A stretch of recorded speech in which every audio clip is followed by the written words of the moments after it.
But, Mickey, I like living here. Your conspicuous shopping habits were one thing, Sheila.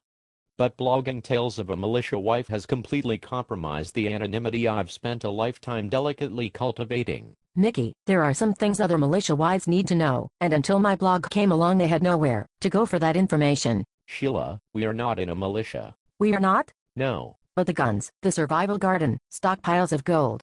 I thought for sure we were in a militia. I want you to think about this, Sheila. If we were in a militia, don't you think I would have mentioned it at some point in our relationship? I thought that we were keeping it hush-hush. Oh my God. This means our entire marriage is a sham. We are not married, Sheila. It has been a dream of mine, since I was a little girl, to be a militia wife. To go target practicing with automatic rifles. To can beets. To live out in the country, eradicating prairie dogs and bearing young. Okay, Sheila. I'll go with this.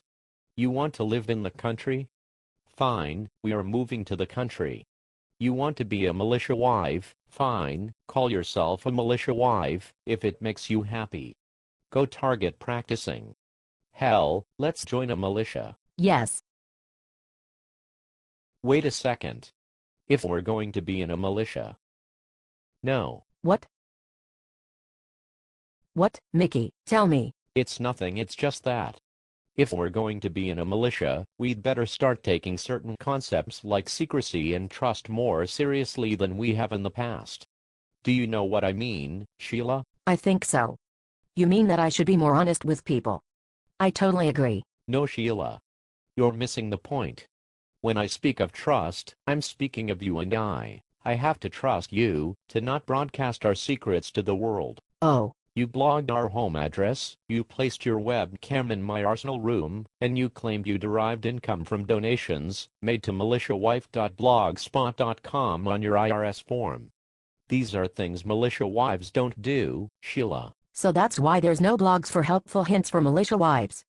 I thought, gee, there are blogs for army wives, for the wives of diplomats, wives of professional athletes, but none for the backbone of America, the militia wife. That's right.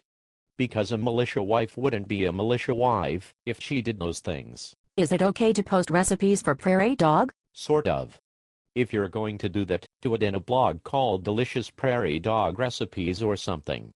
Tales of a Militia Wife kind of gives the game away a bit. But then I'd only be able to blog about prairie dogs. Jesus Christ, Sheila, do I have to spell everything out for you? Just call it Prairie Living. Prairie Living with Sheila Ingersoll. No. Do not use real names. Do I have to wear a fake beard too, just like you? Sheila, for this ruse to work, you're also going to have to stop telling people that my beard is fake.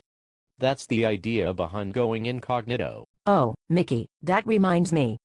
I got the new enhanced driver's license today. Now we can hunt prairie dogs in Canada.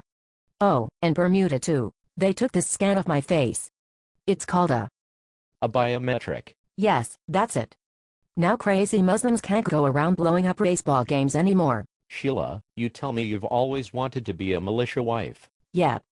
Ever since I watched Roy Rogers and Dale Evans on the Disney Channel, when I was a kid. Have you ever thought about why people join militias? Because it's cool. No, Sheila. Not because it's cool. I don't want to generalize, but maybe it's because they think that their government has too much power, is too intrusive, and they just want to get away from centers of population where government tends to be more prevalent. What about Mexicans? What are you talking about? I was watching television and a militia wife was beating up a Mexican she found in the desert. Oh my God. Those are Minutemen. They're not in a militia? No. I mean, yes, but no. Not really. Are you sure? She sure looked like a militia wife. She said, "Look, pendejo, stop having anchor babies in my hospital, or I'm liable to get real mean." Then she hit him with the butt of her Glock. Oh my God. That's horrible. I know, right? Have babies in your own country. I mean, sure, pick berries in mine, but have babies in yours. No, Sheila, it's horrible that she hit him just for trying to move somewhere and improve his life. That's exactly what we're trying to do. Things are getting bad here, and we want to go someplace better, where we can raise our child to have a rich and full life. It sounds to me like you're talking about having anchor babies. Yes, maybe. Now do you see why it was wrong for that Minuteman's wife to beat up that migrant worker? You might be that migrant worker someday. No, I just think it's wrong to have anchor babies. Lou Dobbs said so. Jesus Christ, Sheila, do you always plan your life in accordance with what some asshole on television has to say? No. Of course not. Dr. Phil says that's a bad idea.